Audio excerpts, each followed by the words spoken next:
오늘 본문은 이스라엘 역사 가운데 사사시대에 있었던 사건입니다. 사사시대 중에서도 사무엘이 사사로 부름을 받아 사사로서의 자신의 사역을 시작할 때입니다. 사무엘은 이스라엘 사사 가운데 마지막 사사로 쓰임받은 자입니다. 사무엘 사사가 이스라엘 왕 사울과 다윗을 기름을 부어 세움으로 이제 이스라엘은 사사 시대가 끝이 나고 왕정 시대가 시작이 되었습니다.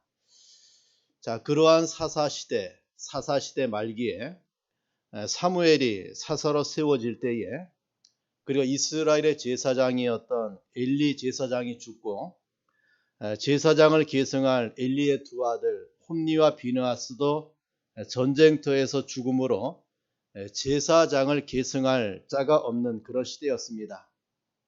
그리고 하나님의 법궤는 블레셋과의 전쟁에서 빼앗겨 버린 그런 시대입니다.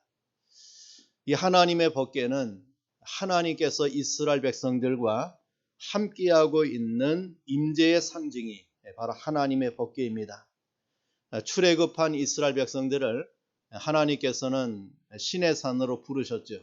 그리고 하나님과 이스라엘 백성들이 신의 산에서 그 신의 산 언약을 체결하고 하나님께서는 이스라엘 백성들에게 하나님이 함께하고 있는 임재의 상징으로 하나님의 법궤를 이스라엘 백성들에게 주셨습니다.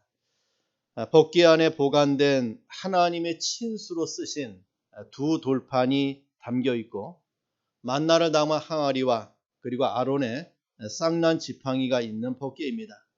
바로 이것은 생명의 떡이 되신 예수님을 상징해 주고 있고 육신이 말씀이 되어 이 땅에 오신 말씀이신 예수님을 나타내 주는 법궤가 됩니다. 또 부활이시고 우리에게 부활의 첫 열매가 되신 그러한 예수님을 상징하는 내용물이 담겨 있는 하나님의 법궤를 블레셋과의 전쟁에서 빼앗겨 버립니다. 하나님의 법궤를 빼앗긴 이스라엘은 하나님의 영광이 떠나가 버린 이가봇의 시대가 되었습니다. 그리고 법궤를 가져간 블레셋에게는 하나님의 법궤로 말미암아 저들에게 큰 재앙이 임하였습니다. 하나님의 법궤가 가는 곳마다 저들에게는 독종의 재앙이 임했습니다. 블레셋 사람들은 자신들이 만난 독종을 가리켜 9절에 이렇게 말합니다. 이 큰 재앙이라고 했어요. 이 큰 재앙이다. 저들은 하나님의 법궤로 말미암아 하나님의 손이 저들을 침을 통하여 저들에게 독종이 임하고 그 독종을 가리켜 저들은 이 큰 재앙이 우리에게 임했다라고 고백하고 있는 블레셋 사람들을 보게 됩니다. 오늘 이 시간에는 저들이 만난 이 큰 재앙을 통하여 하나님께서 저와 여러분에게 주시는 교훈이 무엇인가 이것을 함께 생각하고 은혜를 나누어 보고자 합니다. 자, 첫째는 하나님의 법궤가 블레셋 지역에 있게 된 이유입니다. 자, 문제의 발단이 이러합니다. 자, 블레셋과 이스라엘이 싸우게 되었어요. 늘 전쟁이 있었는데 그 전쟁에서 이스라엘은 크게 패하게 됩니다. 그때 이스라엘이 약 4,000명의 희생자를 내었습니다. 고대 시대에 4,000명의 희생은 아주 큰 패전이었습니다. 자, 이러한 전쟁에 패하자 이스라엘의 장로들이 이 전쟁에 패한 원인을 생각해 보았습니다. 그리고 내린 결론이 무엇이냐? 하나님의 법궤를 전쟁터에 가져가지 않은 연고라고 생각했습니다. 자, 그리하여 이들은 하나님의 집인 실로 성전에 있는 하나님의 법궤를 가지고 블레셋과의 전쟁터에 나갔습니다. 하나님의 법궤를 전쟁터에 가지고 나가면 전쟁에서 승리한다는 생각에서 하나님의 법궤를 동원하고 그 전쟁을 치른 것입니다. 그래서 제사장 엘리의 두 아들 홈니와 비느하스가 전쟁터에 하나님의 법궤를 가져다가 지키게 하고 블레셋과 전쟁을 치르게 되었습니다. 자, 그런데 하나님의 법궤를 가지고 나간 전쟁에서 이스라엘은 또다시 패했는데 이번에는 아주 크게 대패를 했습니다. 모든 이스라엘 백성들이 장기 장막으로 도망갔다고 했습니다. 살육이 심히 커서 이스라엘의 군사 가운데 3만 명이 전사를 당했습니다. 그리고 하나님의 법궤는 빼앗김을 당했습니다. 엘리 제사장의 아들이었던 홈니와 비나스는 그 자리에서 죽임을 당했습니다. 자, 이 비보를 들었던 엘리 제사장은 의자에서 자빠져 문 곁에서 목이 부러져 죽었습니다. 그의 큰 자부는 그 시간에 그 소리를 듣고 그 장면을 보다가 임신 중에 있던 몸이 갑자기 아들을 낳게 되었는데 그 아들의 이름을 그 자부가 짓기를 이가봇이라고 지었습니다. 하나님의 영광이 이스라엘에게서 떠나갔다, 그 뜻입니다. 이렇게 이스라엘은 전쟁에서 하나님의 법궤를 블레셋 군인들에게 빼앗겼습니다. 에베네셀에서 치른 전쟁에서 이 법궤는 빼앗기고 블레셋 군인들은 자신들의 신전이 있는 아스돗으로 이 하나님의 법궤를 가져갔습니다. 아스돗에는 블레셋의 신전이 있고 그 신전이 바로 다곤 신전입니다.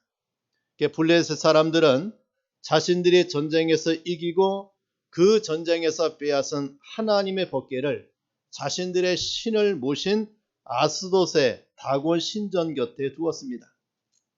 그런데 다음날 아침에 아스돗 사람들이 일찍이 일어나 보니까 다곤 신상이 여호와의 궤 앞에 엎드려져 있는 것을 발견했어요. 그래서 그들은 다곤 신상을 다시 세웠습니다. 자, 그 이튿날 아침에 다시 와 보니까 블레셋의 신 다곤이 여호와의 궤 앞에 또 다리 엎드려져 얼굴을 땅에 닿아 있고 그 머리와 두 손목이 모두 끊어져 문지방에 있고 다곤의 몸뚱이만 남아있는 처참한 상태를 저들이 보게 됩니다. 그리고 하나님의 손이 아스돗 사람들을 치기 시작했습니다. 하나님께서는 독한 종기의 재앙으로 아스돗 사람들을 쳐서 저들로 하여금 이 큰 재앙을 만나게 하셨습니다. 자, 이때 아스돗 사람들이 모여 의논하기를 여호와의 손이 그들과 그들의 손을 치니까 그 하나님의 법궤를 자기들과 함께 잊지 못하게 해야겠다라고 했습니다. 자, 그리하여 블레셋 모든 방백들이 모여 의논한 결과 이 하나님의 궤를 가드로 옮기기로 했습니다. 그래서 아스돗에서 이 하나님의 궤가 가드로 옮겨진 것입니다. 이 가드로 옮겨지자 여호와의 손이 심히 큰 환란을 이 가드에 더해서 그 가드에 있는 성읍 사람들의 큰 자나 작은 자나 독한 종기가 나게 되었습니다. 하나님의 손이 그 사람들을 친 거예요. 자, 이러한 소문이 블레셋 오도에 모두 퍼지게 되었습니다. 그래서 이스라엘의 이 법궤를 저들이 어떻게 할 것이냐 라고 하는 것이 저들에게 큰 문제가 되었습니다. 이에 블레셋 방백들은 하나님의 법궤를 이제는 에그론으로 옮겨가기로 결정했습니다. 그러자 에그론 사람들이 일제히 일어나 반대했습니다. 하나님의 법궤가 가는 곳마다 여호와의 손이 심히 큰 환란을 더하여 독종으로 말미암아 죽거나 독한 종기가 나게 하는 것을 알고 그들이 부르짖으며 말하기를 그들이 이스라엘의 신에게를 우리에게로 가져오지 말라. 우리와 우리 백성을 죽이려 한다고 하며 일제히 일어나 하나님의 궤가 들어오는 것을 반대하는 이 에그론 사람들을 우리에게 보여줍니다. 저들은 전쟁에서 승리하고 하나님의 법궤를 가지고 와서 의기양양했는데 그 법궤로 말미암아 저들에게 큰 재앙이 임하게 되었습니다. 온 성읍이 사망의 재앙을 당한다고 성경이 말합니다. 거기에 여호와의 손이, 하나님의 손이 엄중하다고 했습니다. 죽지 아니한 사람들은 독한 종기로 치심을 당해 성읍의 부르짖음이 하늘에 사무쳤다라고 성경이 말씀해 주고 있습니다. 자, 이렇게 되자 블레셋 사람들은 블레셋 나라의 어디에도 하나님의 법궤를 가져다 놓기가 저들에게는 두려워진 것입니다. 그래서 오늘 본문 1절 말씀에 여호와의 궤가 블레셋 사람들의 지방에 있은 지 7달이라 라고 성경이 말합니다. 여기 블레셋 사람들의 지방이라고 하는 말을 정확하게 표현하면 이 지방은 빈들을 의미해요. 하나님의 궤를 성읍에 갖다 놓을 때마다 하나님의 손이 치고 독한 종기로 저들이 큰 재앙을 만나자 하나님의 법궤를 성읍에 두지 못하고 빈들에 두었다. 그 이유가 여기에 있습니다. 7달 동안 하나님의 법궤가 블레셋의 빈들에 있게 되었습니다. 이것이 하나님의 법궤가 이스라엘에서 블레셋에 있게 된 그런 이유가 됩니다. 두 번째는 이스라엘로 가는 하나님의 법궤를 보게 됩니다. 이 블레셋 방백들은 하나님의 법궤를 블레셋 땅에 두는 것이 두려웠습니다.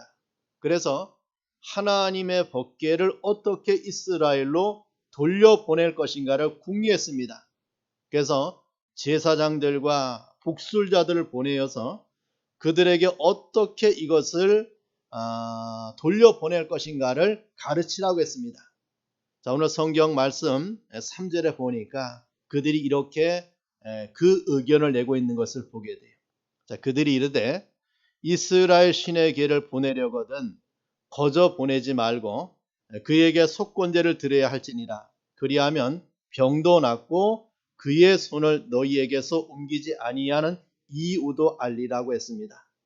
자, 블레셋의 제사장과 복술가들이 내놓은 해결책은 법궤를 맨손으로 보낼 것이 아니라 속건 제물과 함께 보내야 한다는 것이었습니다.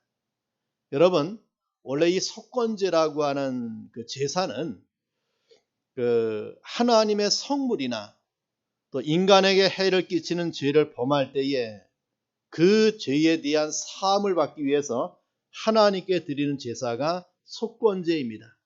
그래서 사람에게 죄를 범한 자는 속건제를 드릴 때에 먼저 피해자에게 피해물에 더하여 5분의 1을 손해배상금으로 주고 이 속건제를 드리는 것이 속건제를 드리는 제도입니다.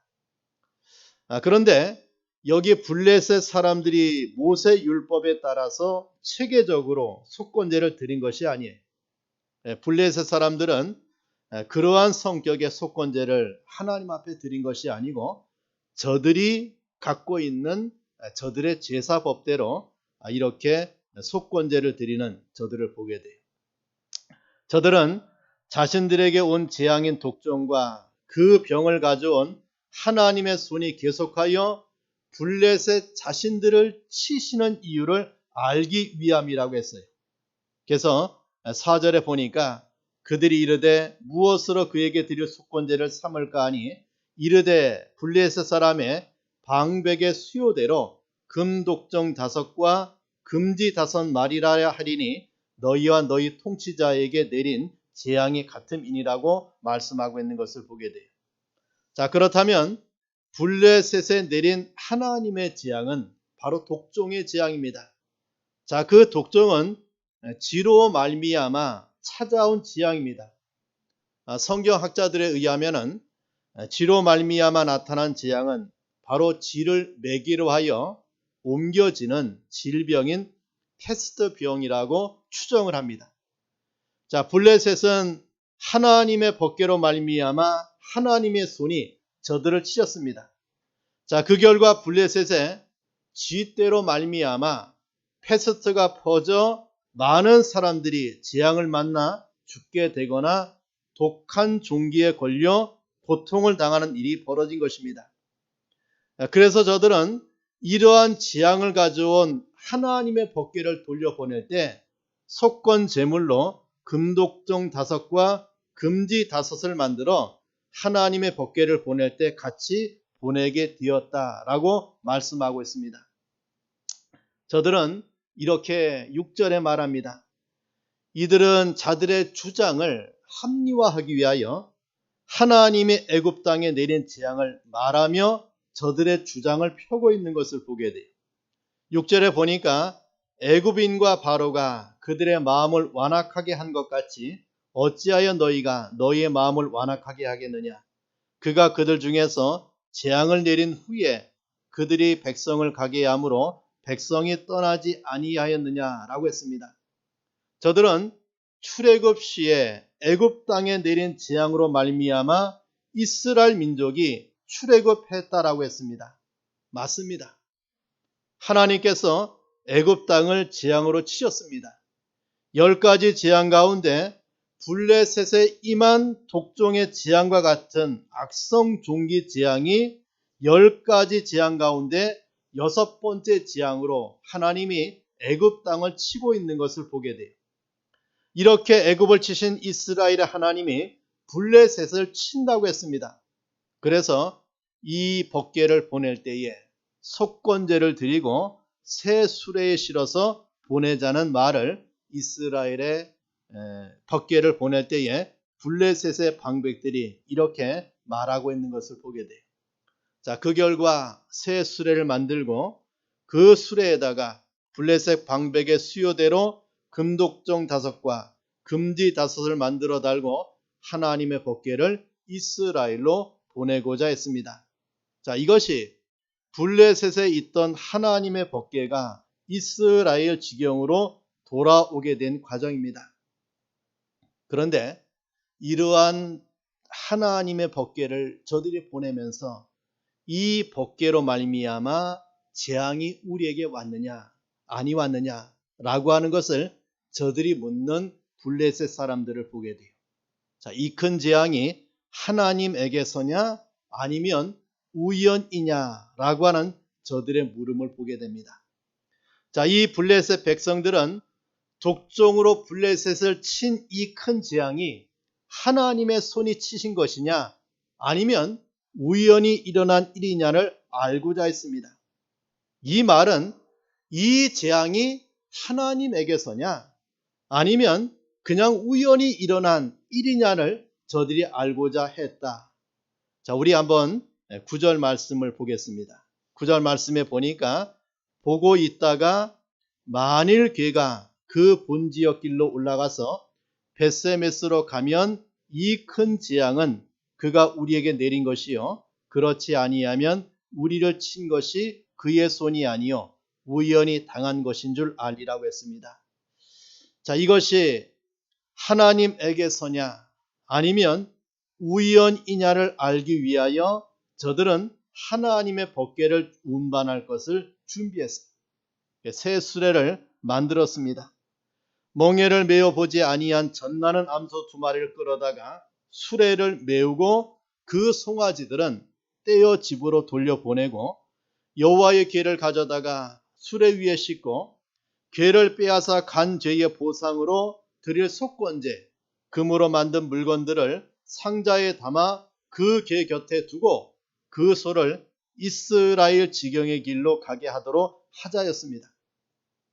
자, 그런 다음에 궤가 소의 멍에에 끌려서 본 지경의 길로 올라가서 벳세메스로 가면 이 큰 재앙이 하나님이 그들에게 내린 것이고 그렇지 아니하면 그들을 친 것이 하나님의 손이 아니고 우연히 만난 것인 줄 알고자 저들이 이러한 것을 계획하고 있는 것을 보게 돼요.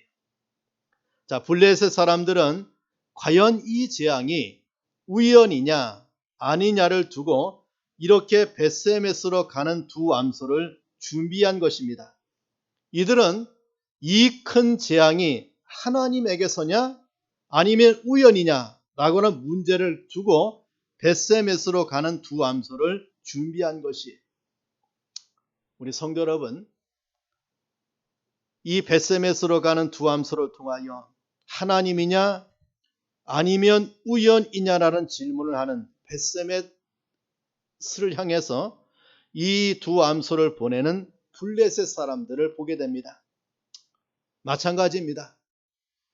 오늘 저와 여러분이 가는 이 길이 과연 하나님으로 말미암는 길이냐 아니면 우연이냐라고 하는 질문입니다. 저와 여러분이 만나는 여러 가지 문제가 과연 하나님에게서냐 아니면 우연이냐라고 하는 질문을 이 블레셋 사람이 우리를 대신하여 하나님 앞에 던지고 있는 것을 보게 돼요. 지금 지구촌에 겪고 있는 코로나 전염병이 과연 하나님에게서냐 아니면 우연히 일어난 것이냐라고 하는 질문과 이 질문을 비교해 볼 수가 있어요. 이 큰 재앙이 과연 하나님의 손이 치신 것이냐 아니면 우연히 일어난 일이냐라고 하는 질문입니다. 그래서 저들이 무엇을 준비합니까? 그 준비한 것을 보면은 전혀 공정하거나 합리적이지 않습니다. 제비를 뽑듯이 둘 가운데 하나로 결정되게 하지 않았어요. 얼마나 불합리했는가. 자, 6장 7절에 보니까 멍에를 메어 보지 아니한 소라고 했습니다. 이 암소는 지금까지 한 번도 멍에를 메어 보지 아니한 소입니다. 이 암소는 전혀 경험해 보지 못한 수레의 멍에를 메게 됩니다. 또 7절에 보면은 젖나는 소 2마리를 끌어다가 소의 수레를 메우고 그 송아지들은 떼어 집으로 돌려보내고라고 했어요.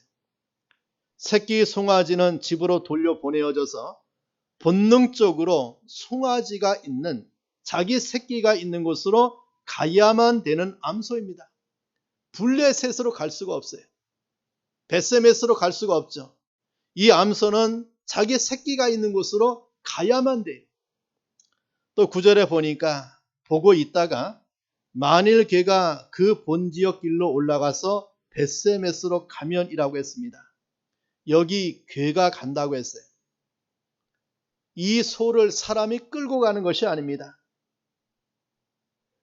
소 스스로 가는 길이에요. 그렇다면 이 소들이 평소시에 다녀서 본능적으로 익혀 아는 길도 아닙니다. 생전에 처음으로 매는 멍에를 메고 생전에 처음으로 수레를 끌면서 정말 생전에 처음 가는 낯선 길을 주인의 인도도 없이 가야만 되는 길이에요. 여러분, 이러한 조건들은 하나님의 법궤가 절대로 벳세메스로 갈 수 없는 조건들입니다. 저들이 만난 이 큰 재앙이 하나님에게서냐 아니면 우연이냐라고 판단할 때에 이렇게 불합리하게 조건을 두고 하나님께 물은 거예요. 절대로 갈 수 없죠. 그 암소는 그곳에 있든지 갈피를 알지 못하든지 자기가 새끼가 있는 곳으로 돌아가든지 해야 되는 암소들이었어요. 그런데 이 질문에 대한 하나님의 대답입니다. 하나님은 이 말 못하는 암소들로 하여금 블레셋인들이 묻는 이 큰 재앙이 하나님이냐 아니면 우연이냐라고 하는 질문에 답을 주고 있어요. 어떻게 하나님의 답을 주고 있습니까? 12절에 보니까 암소가 벳세메스 길로 바로 행하여 대로로 가며라고 했어요. 그 갈 길을 알지 못하는 암소가 놀랍게도 벳세메스 길로 바로 행하여 대로로 가고 있다라고 성경이 말합니다. 여기 벳세메스는 태양의 집이라고 하는 뜻이에요. 밝음의 땅이라 그런 뜻입니다. 벳세메스의 길이라고 했어요. 이 벳세메스는 이스라엘의 땅입니다. 유대의 경례입니다. 하나님의 법궤가 있어야 될 곳이에요. 암소가 벳세메스로 길로 바로 행하여 대로로 간다고 성경이 말합니다. 바로 행하여 대로로 가는 그 길의 표식은 너무나도 분명해요. 이것은 우연이 아니고 하나님에 의하여 이 재앙이 너희에게 내리고 있는, 하나님의 손이 너희를 치고 있는, 하나님에 의하여 내린 재앙임을 말하고 있는 그런 길이에요. 그 길의 행방이 너무나도 확실합니다. 그 길은 태양의 집이라고 하는 밝은 빛이 비치는 땅을 향해서 걸어가는 길을 우리에게 말해. 어떻게 갑니까? 울고 간다고 했어요. 암소는 생전에 메어보지 못한 멍에를 메고 생전에 가보지 못한 낯선 길을 걷고 있습니다. 거기에 젖이 불어 흐르고 집에 떼어놓은 새끼 송아지 때문에 본능적으로 울고 가는 길이에요. 엄마 소의 본능이라고 하면 새끼가 있는 자기의 집으로 가야 되지만 그 길이 아니기에 울고 가는 암소들을 보게 돼요. 말 못하는 짐승이지만 울었다고 했어요. 멍에를 맨 채 울고 가는 암소를 보게 돼요. 수레를 끌면서 우는 암소를 보게 돼요. 배고파 울고 있을 새끼를 생각하며 울고 가는 길이었습니다. 새끼가 있는 곳과 반대 방향으로 가면서 새끼를 떼어놓는 아픔의 울음으로 가는 길이었어요. 자기 길을 가면서 울었습니다.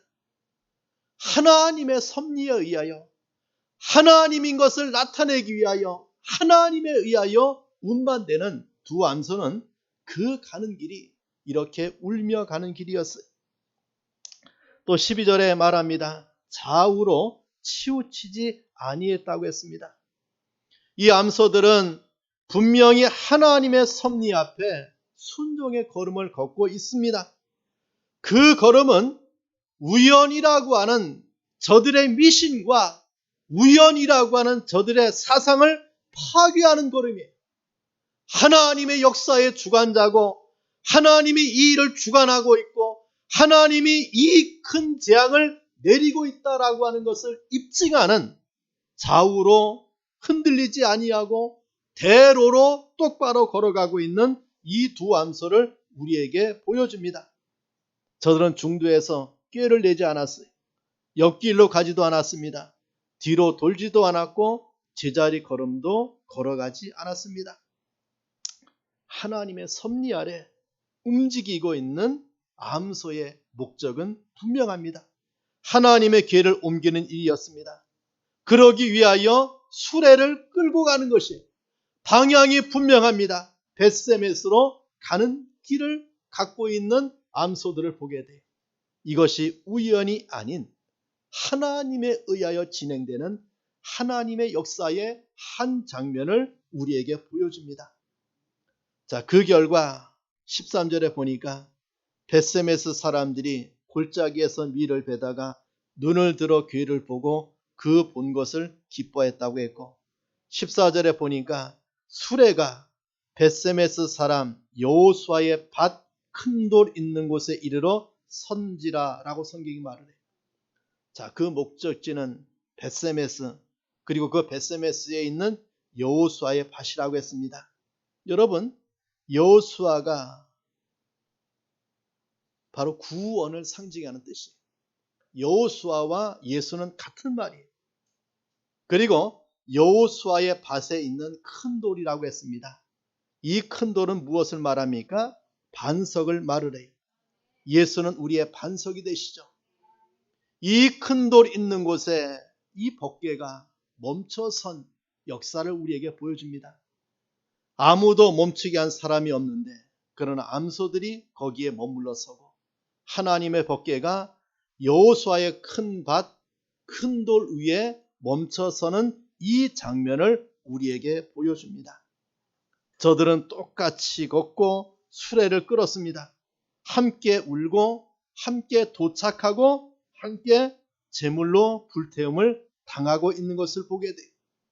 하나님의 역사를 운반하고 있는 이 두 암소를 우리에게 보여주고 있는 것을 보게 됩니다. 우리 사랑하는 성도 여러분, 하나님께서는 이 사건을 통하여 우리에게 주시고자 하는 교훈이 무엇입니까? 사실 저와 여러분이 살아가고 있는 세상 역사 가운데 수많은 사람들은 우연으로 모든 것을 돌려요. 우연으로 돌려요. 우연으로 그 일을 맡겨버리려고 합니다. 그런데 하나님은 이러한 사건을 통해서 우리에게 무슨 교훈을 줍니까? 세상 역사에 하나님의 손길이 미치지 않는 것이 하나도 없음을 우리에게 가르쳐주고 있는 거예요. 인간의 생사화복이 하나님에 의해서 왔죠. 참새 한 마리가 두 아사리온에 팔려가는 것도 하나님의 뜻이라고 했어요.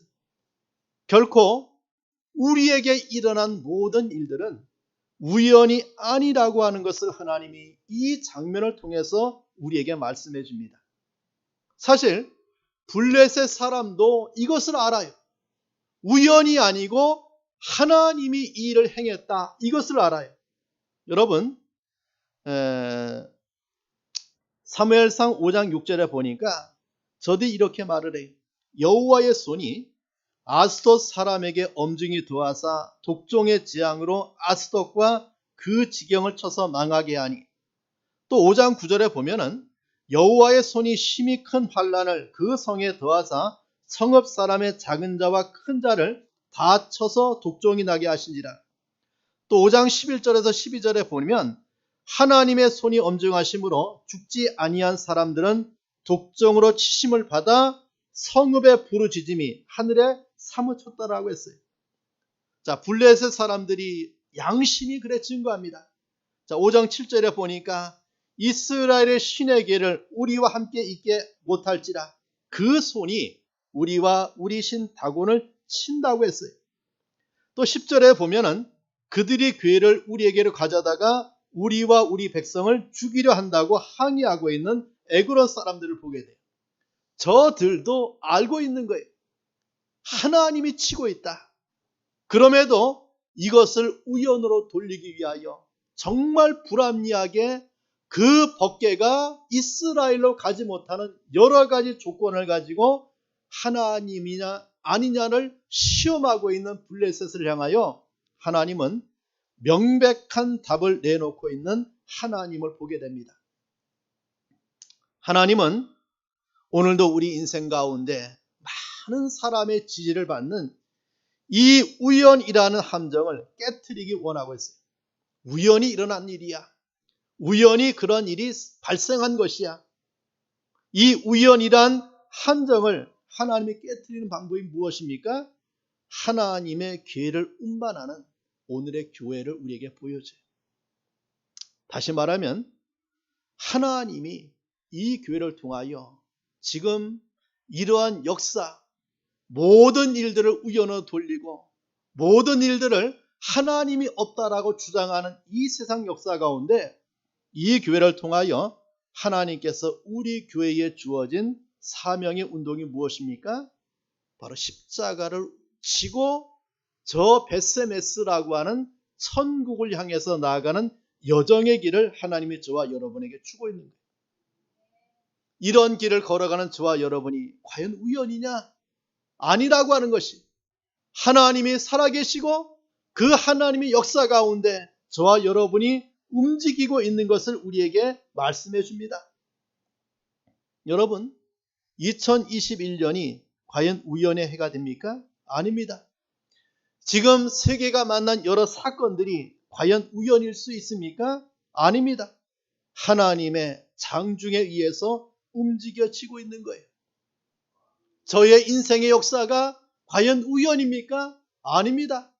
역사 속에 임재하신, 내 배후에 임재하신, 나의 길을 인도하시는 하나님의 인도를 따라서 저와 여러분이 하나님의 정해진 길을 걸어가고 있는 그 길을 걸어가고 있는 거예요. 이것이 세상 앞에 저와 여러분이 증거해야 될 우리의 사명이고 우리가 걸어가는 그 길이 우연이 아니고 하나님의 섭리의 길임을 이 본문을 통해서 우리에게 말씀해 주고 있다라고 볼 수가 있습니다. 여러분, 세계는 하나님께 있지요. 우연이 아닙니다. 역사도 하나님께 있습니다. 우연이 아닙니다. 우리도 모두 하나님께 있습니다. 우연이 아닙니다. 나에게 임한, 또 이 나라에 임한 여러 가지 일들 속에 하나님의 역사, 그 배후에 인도하시는 하나님의 손길을 바라보고 우리가 그것을 통하여 하나님의 뜻을 깨닫고 그 길을 걸어가는 그러한 삶을 오늘 본문을 통해서 우리에게 말씀해 주고 있다라고 볼 수가 있죠. 그런 은혜가 있기를 축원합니다. 자, 기도하겠습니다. 오늘 받은 말씀을 붙들고 기도합니다. 이 큰 재앙, 정말 개인적으로 만나는 재앙들이 있을 것이고 세계적으로 또 나라가 만난 재앙이 있을 것이고 특별히 이 코로나로 인하여 만난 이 큰 재앙이 과연 우연일 수 있느냐? 하나님은 성경을 통해서 우리에게 답을 주고 있습니다. 답을 주고 있어요. 그 답 앞에 우리가 기도하길 바랍니다. 이것이 하나님의 뜻이라면, 이것이 하나님에 의해서 진행되는 것이라고 하면 내가 어떠한 삶을 살아가야 될 것이냐? 자, 그것을 내가 정하고 그 길을 걸어가야 돼요. 이런 삶을 위해서 우리 다 함께 통성으로 기도하겠습니다. 하나님 아버지 감사합니다. 주님의 은혜 가운데 이 시간도 하나님의 법궤를 통하여 놀라우신 사건을 우리에게 말씀해주고 과연 하나님에게서냐 아니면 우연이냐 라고 하는 저들의 물음 앞에 하나님은 말 못하는 두 암소를 통하여 저들의 그 길을 통하여 하나님임을 말씀해주고 있는 역사의 한 정황을 우리에게 보여주고 있음에 감사합니다. 우리 인생길을 걸어가는 성도들에게도 여러 일들 가운데 과연 이것이 우연이냐, 과연 이것이 필연이냐 라고 하나님 앞에 물을 때에 하나님께서 이 말씀을 통하여 우리에게 말씀해 주고 있음에 감사합니다. 믿게 하시옵소서. 하나님의 뜻 안에서, 하나님의 섭리 아래서 하나님의 인도하신 가운데 사는 성도 될 수 있도록 주님이 은혜를 주님이 베풀어 주시옵소서. 하나님 아버지 감사합니다. 하나님의 법궤로 말미암아